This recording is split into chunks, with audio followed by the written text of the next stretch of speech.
Their college football note. This is probably going to hit a few hot buttons along the way. Here's the question. The new way of doing business in college football. Visionary, or is this really unethical? Colorado hires Deion Sanders. He comes in like a tornado in Boulder. They love everything he says, what he says he stands for, etc. Here we are coming out of spring football. 52 Colorado players in the transfer portal. And they didn't all go voluntarily. Deion Sanders came in and ran all these guys off. So I will ask you the question, John. 52, you add in those who have graduated or those who have injuries. He probably will have to replace a total of 70 guys on his roster for the fall. He signed 24 transfers. What is the responsibility of the head coach? Aside from winning games, is there a responsibility to run the program ethically? Is there a responsibility to have a relationship with every player, whether it is star quarterback or the fourth running back on the roster? And what is the responsibility of the university once they make a commitment to you to sign a national letter of intent, come here, play, make you a better football player, etc.? He ran 52 guys off the field right after spring football. And now that nationally, everybody's writing about the way Primetime is doing his business. I mean, we do recall, we talked about it extensively, his introductory press conference. I am the law, and I am bringing my baggage with me. Right. Piece of that baggage to me is a bit of a turnoff.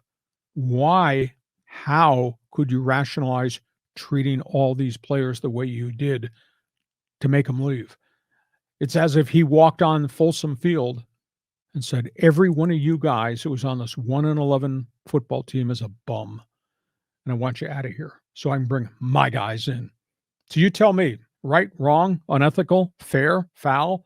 What's the responsibility of the head coach? Well, I think, first of all, it's a big number. And that 50 whatever number of players were jettisoned is a huge number. But he was brought in to change the culture. He was brought in to transform this one-win team into something that's competitive in the Pac-12. So you had to expect there was going to be a lot of people that weren't going to make the squad.